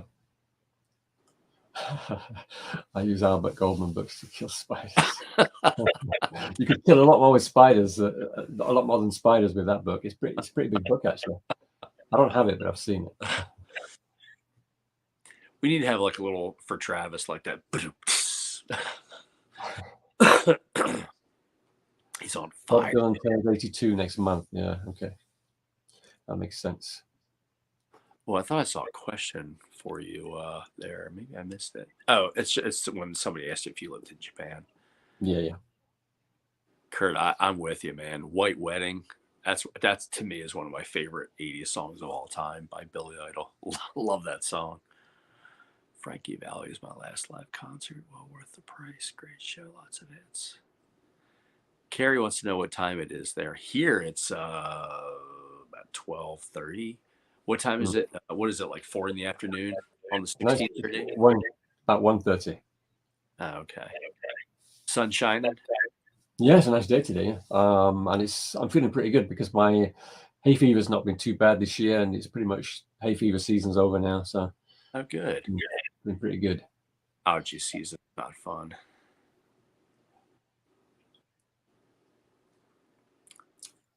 Frankie Valli. What are his hits? I know the name, but I can't remember. Who's the guy? Who's the guy with the high pitched voice? That's Frankie Valli. That's Frankie Valli. Yeah. Okay. Yeah. But the name of a song escapes me. Sherry Baby. Isn't that Frankie Valli? Is it Frankie Valli and the Four Seasons? Is that the right? Yeah, Four Seasons. Yeah. Yep. Sherry. I'm singing it in my head. I'm fighting the urge to sing it on camera, but I'll control myself. Yeah, good stuff. I'm thinking for Sherry, Big Girls Don't Cry. Big Girls Don't Cry. Yeah. There you go. I'm not going to sing it. I'll spare you all. I was thinking we need to get back, even if we revisit it from time to time. Next time we do this, David, we got to come up with a best of list. They're fun. What kind of a best of list? I mean, well, I was going to say we should come up with I was thinking about this earlier, about a few hours ago. I was thinking our top favorite Elvis songs. If you could even do that, I think I could. Maybe if we narrowed it down to I don't know, year or decade or something, or favorite soundtrack songs, or I think if we have a theme. Yeah. Just like favorite 10 songs, that might be I mean, you could even get 20 or 30 songs on a CD. 10 songs is not even a CD's worth. No, I agree. Carrie says, yeah, family in Wilmington. Wow. Is that in Delaware? It's in Delaware. Yep, it's in the city. That's where my wife works. She works in the city. Not too much longer. My daughter's giving me side notes. She's dancing around. She's happy. Thanks, Steve. Speaking of Steve, TCB's not here tonight. Although it is early morning in the UK. Oh, you're right. I didn't see him tonight. He must have turned in early. Well, no, I think he's maybe 5 hours ahead of me. He's actually it'll be 9 o'clock, about 9:30 in the. No, 5:30 in the morning in the UK. Yeah, so middle of the night. Yeah, they're roughly about 4 or 5 hours ahead of us. Yeah, D. Phil. He says, he agrees with you, David. That'd be hard to narrow down. Movie, songs, gospel. It would be. It'd be tough. All my good friends were Elvis fans, and if they weren't too bad. CCI. I like CCI.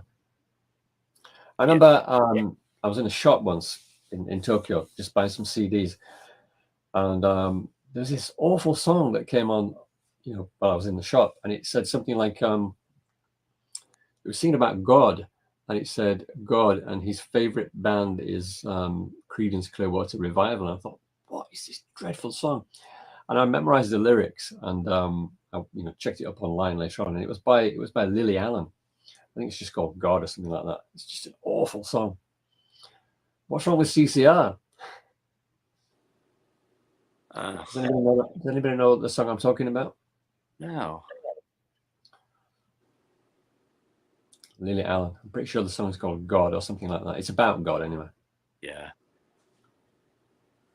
Carrie says Johnny did his fave of the 50s, 60s, 70s. Yeah, we definitely categorize it. Like movie soundtracks, decades, gospel, all that good stuff. That'd be an interesting show. Songs with the word blue in it. Yeah, songs with the word "it's" in it.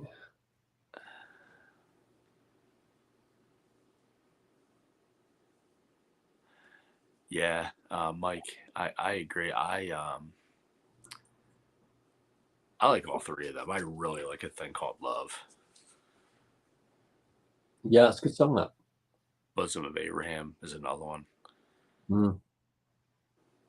That's my second favorite of his three gospels. That's my second favorite one. My favorite is His Hand in Mine. That would have to be He Touched Me, and then the last one, How Great Thou Art. A lot of people, their favorite is How Great Thou Art. That's actually my least favorite of the three. I like it, but it's number 3 for me. He Touched Me is kind of, it seems full of either really good songs or really ordinary songs for me. Really? Mm. I mean, there's a song on there called There Is No God But God, and it's just sort of plods its way through, and it's the same verse 2 times. And yeah, I thought, well, the song's called There Is No God But God, but whoever wrote it couldn't even bother writing a second verse. It's just the same lyric repeated. True. Yeah, There's got some really good songs among his best gospel songs, and then some pretty ordinary ones. God Will Understand. All right, thank you, Kurt. yeah. No. The song wasn't by. Oh, okay. So, you mean the song about CCR? Okay, I'll check it up later. Favorite Elvis songs officially released for the last time after August 16, 77.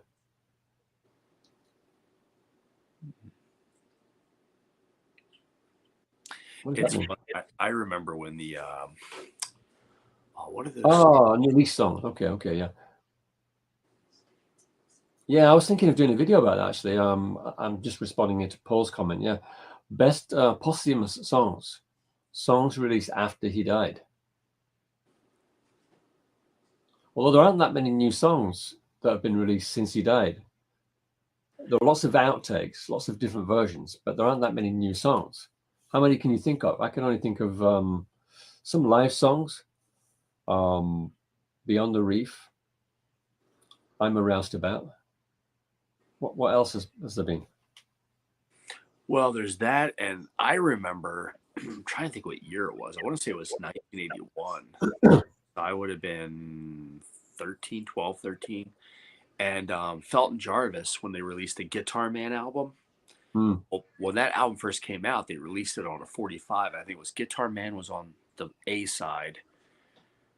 I'm trying to think what was on the B side. But I remember hearing that song and loving it. But a lot of, and now Faded Love, huge. Faded Love on the B side. What's that? Faded Love, I think, was the B side track. Faded Love. Yep, that's what it was. It was on the black RCA label and had a really cool picture of Elvis in a cowboy hat.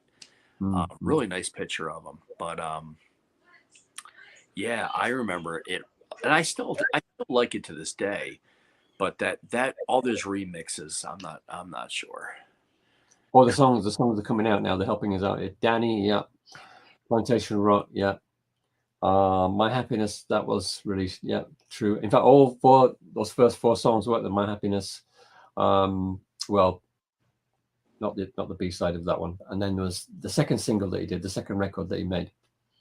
I'll Never Stand in Your Way, and the other song that was on that record. My Happiness, was that a 54 or 55 song? No, it was 53, I think, wasn't it? Yeah, I know it was one of his early ones. That's a great song. That's one of my favorite Sun songs, actually, My Happiness. Yeah. Black Star. You know, I'll tell you something funny. I did not know that Flaming Star was originally Black Star until probably a year and a half ago. Of all the years I've followed Elvis, never knew there was such thing that a song is Black Star. Never knew it. And then I had to get a copy of it. So Yeah. I bought an album that had the copy on it, and it actually sounds kind of funny, but Black Star. there you go. Ever seen that? No. This is the bootleg. This is on another one. We were talking about famous bootleg labels earlier. This is on the Bilko label, which is quite famous. It's a 12-inch single. It's not actually an LP. Oh, that is so cool. Cool pictures on the back. Great cover. It is a great cover, indeed. FD Superstar, Fort Lauderdale Chamber of Commerce. Yeah, I was thinking about it. I don't know if we did one of these, David, but I was thinking, like, what would be our top 5 favorite soundtracks? But I think we did that one. Or did we? We only did a couple of sort of ranking type things. One was a Christmas album that we did. Yes. And then we did the Stax songs. Yeah. Favorite Stax songs. I was thinking earlier before we came on and did this, I was thinking of my favorite songs. I was thinking of my favorite soundtracks. They mentioned Fort Lauderdale Chamber of Commerce. I love that soundtrack, Girl Happy. It's just such a fun, like, upbeat album. Yeah, it's one of my favorites as well. I'm not that keen on Fort Lauderdale, to be honest, the song, Chamber of Commerce. But the album in general is really good, I think. Western Union. I agree, Mike. That's a great song. I love the Memphis, Tennessee recordings, and that Sessions album, Sessions CD set by FTD, the Devil in Disguise. It's phenomenal.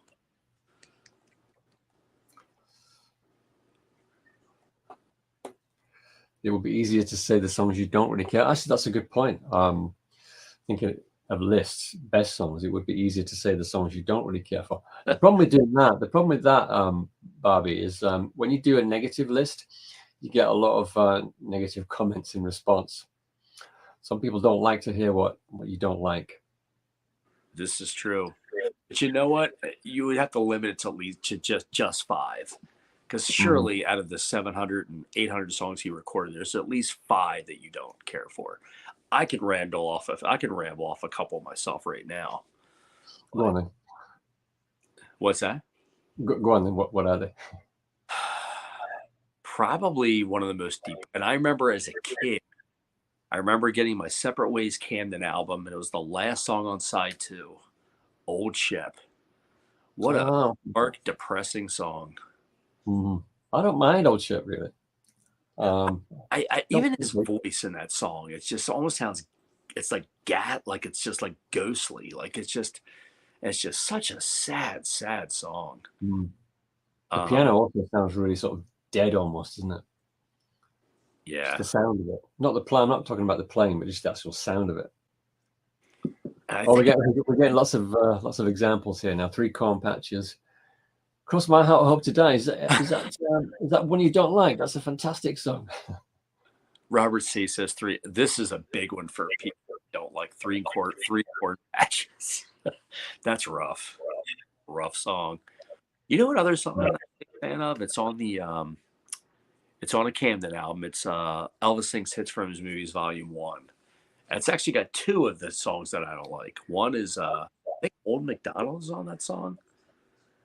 Oh, or maybe it's Confidence. That's that is such a bad song. But you know, when I was a kid, I liked Confidence. I liked the song. Did you? And it does have that really good line. You'd be surprised what you can do if you will only try. You can't argue with that line.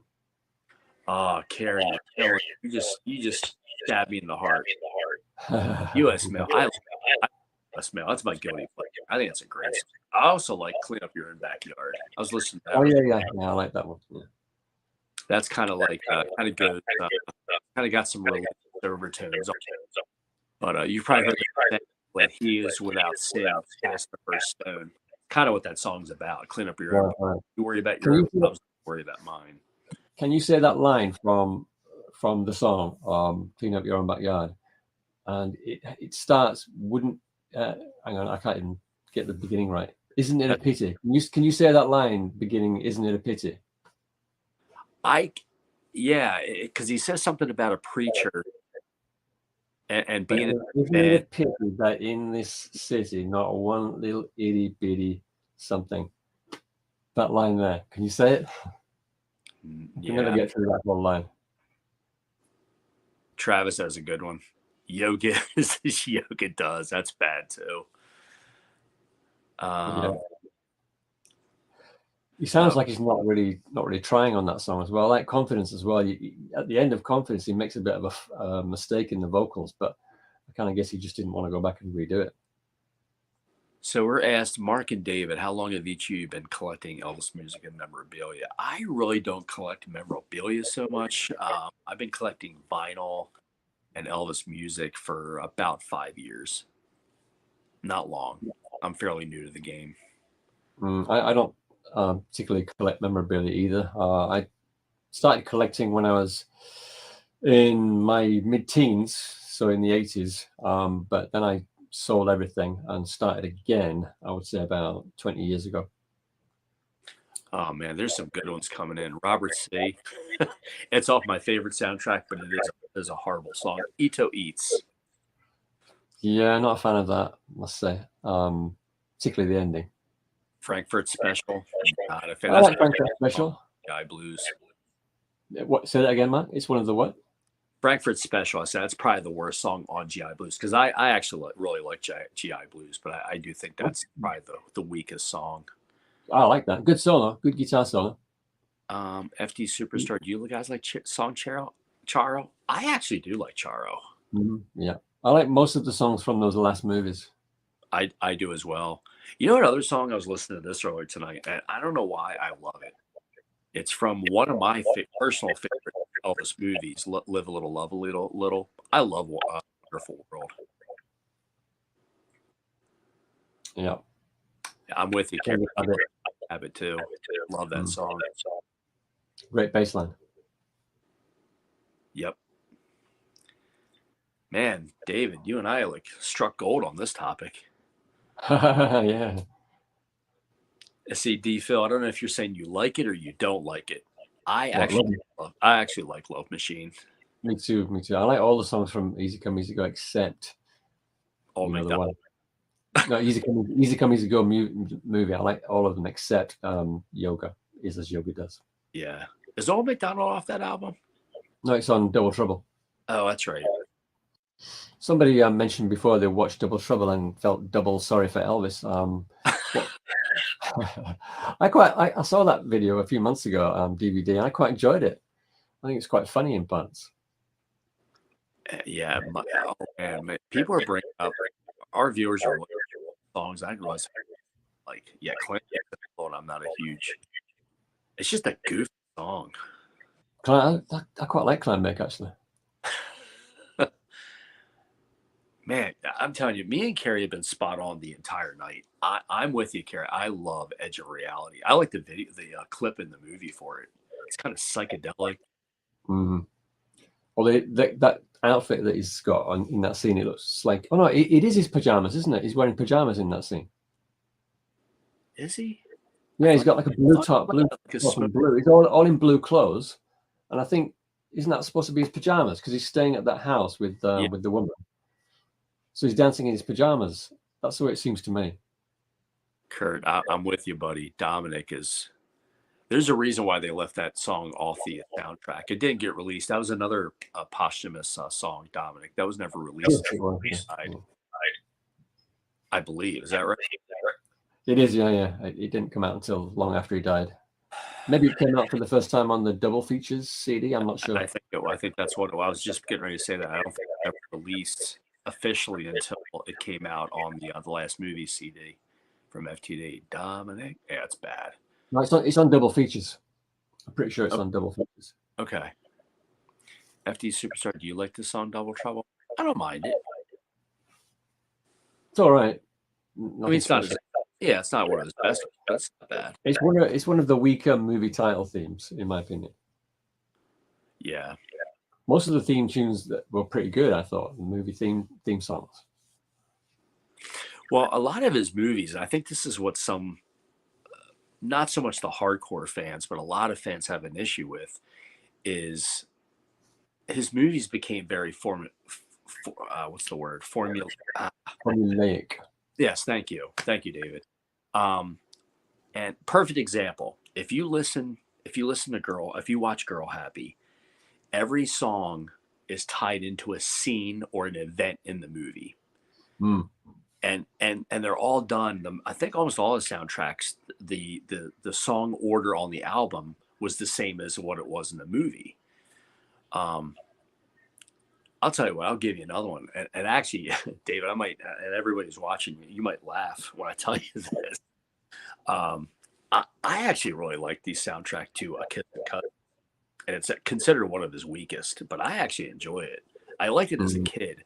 But what's the second song off that album? No, it's What's that song called? I really like that song. Smoky Mountain Boy. Smoky Mountain Boy. That's it, Smoky Mountain Boy. I don't know why I like that song. Maybe it's because it's a bit of, it's quite fun in the movie when they're driving up the mountain there and everybody's singing it in the Jeeps. Yeah. But I can't agree with you on the album itself. It's my least favorite soundtrack, to be honest. Really? Kiss. I don't like hearing things like, the whistles and the banjos and the fiddles. I think for me personally, I think why I like it. In fact, I know this is why. My neighbor who lived across the street, I would play with their kids, and her mom was an Elvis fan, and she had that record in her collection. And I was a huge fan. I asked her if I could borrow it. She's like, "Yeah, sure, Mark, you can borrow it." And I had never heard it before. Put it on my little penny turntable and rocked it out. And I did it as a kid, and it's stayed with me.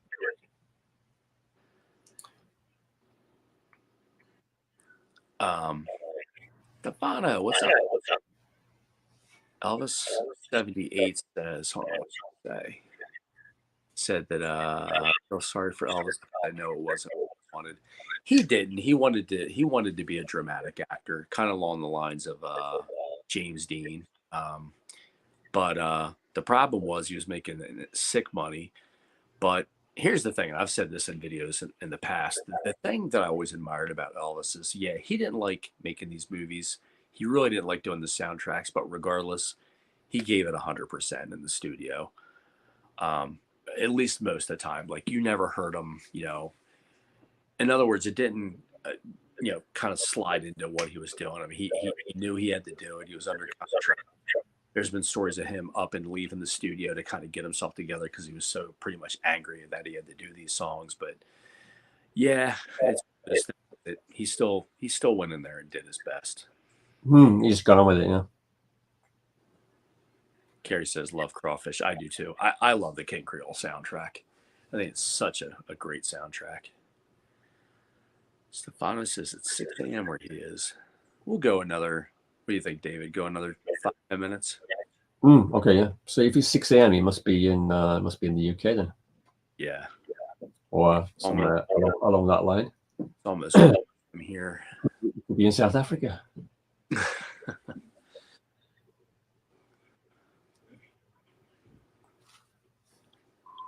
So we got to the end of the terrible track. So what was that second horrible track? Not horrible track, but second song that you don't like?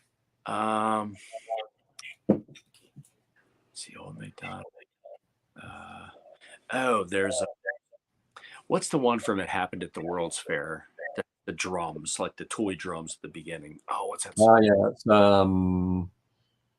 How Would You Like to Be? That's a brutal song. I like that. I really like that. I love that soundtrack. It's one of my favorites, but that song could be left off. No, I'm a big fan of that one. Are you? Yeah. Wow, it's funny how so many people like different things. Elvis's cover of Anne Murray Snowbird. Yeah, I really like Snowbird. All the songs on Elvis Country I like. That is actually my favorite song on that whole album, and it kicks the album off. I love. Yeah, it's a very good song.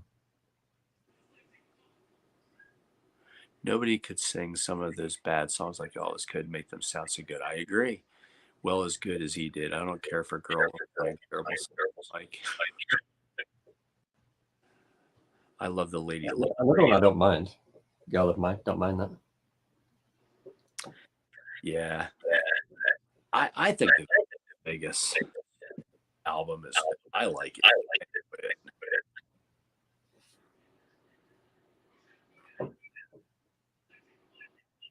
Yeah. Oh, that's.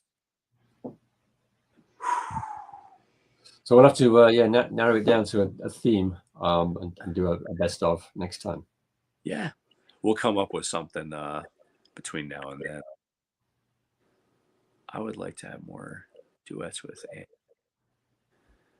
I will tell you what, David. I'm so grateful for you to sell me that Viva Las Vegas set. That is a beautiful book. Good. I'm glad you like it. There's almost as many pictures of Anne Margaret as there are of Elvis. Great lesser known EP songs. Oh, there's a lot of them. Yeah. Like a Baby. That's the first one that springs to my mind. I love that song. It's not a particularly well-known song. That's off of Elvis's Back. Yeah. Another one I really like that's not well known, perhaps not even popular with Elvis fans, is "Have a Happy" from the Let's Be Friends album. I love that song. Yeah, I actually don't mind that song. D-Phil. I actually really like Susan When She Tried. I think that's probably my favorite song from the Today album. I love the words to it.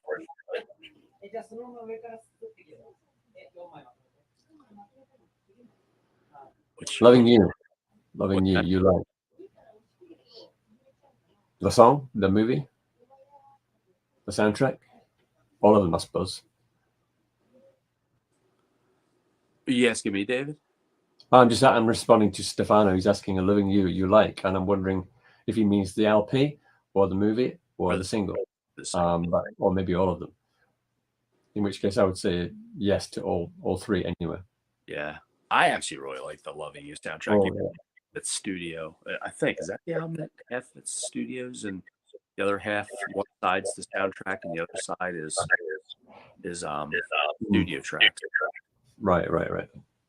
Popular ballads is, I think the description is on the album. Yeah. Life. Are we still talking about songs we don't like here? That's what I'm wondering. I like Life. Don't mind it. You remember Elvis's comment about that song? No. I think I'm not sure the context exactly, but I think it must have broken down. And he said, "This song is as long as life itself." It's sometimes funny to hear. Interesting. It's really cool to hear him in the studio, like these sessions, and hear him talking and joking around and how the songs evolve and all that. I was listening to the Elvis on Tour set, the studio stuff in March of 1970. Man, it's some stuff that he comes up with is funny. Yeah, you're right. I've like I said, I've just got that session set, Kid Galahad, and it's great listening to all the different versions of King of the Whole Wide World, because that really went through a lot of changes with that song. Yeah. Katie.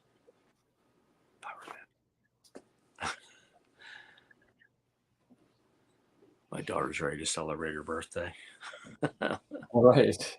Yeah, it's very late over there now, isn't it? Yeah. I'm waiting for you, Dad. Told her 5 more minutes. Your day's not even half over yet, David, and I'll be hitting the sack here in a little bit. Yeah. Yeah, we get a lot of good positive feedback on these live streams we do. Good to know. Yeah. So, what are you doing to celebrate your daughter's birthday? We are having family. My wife's been food and kind of finger sandwiches and jelly stuff. Um, her grandmother today and took her shopping.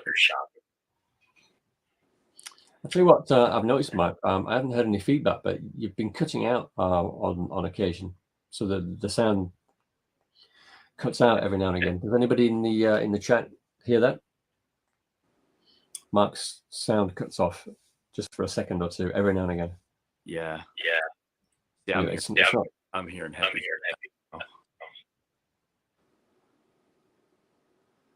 Right. Well, maybe we should wrap up and let you get off and celebrate your daughter's birthday. She's smiling. Well, it was a pleasure as always, David. Always a good, always fun exchanging. And for the next one, let's see, the feedback's gone. It's weird. For the next one, we will come up with a best of, maybe 2 best of lists. Really, yeah, one for you, one for me. One for you, one for me. Sounds good to me. All right. Well, think of a theme that you'd like to do, and we'll take it from there. Yeah, sounds good. Well, thank you. I appreciate it, sir. Thanks for everybody for tuning in. Yep. Thanks to everyone for tuning in and leaving comments. Absolutely. And we'll see y'all soon. All right. Cheers, Mark. All right. See you, Dave. Bye then. Bye.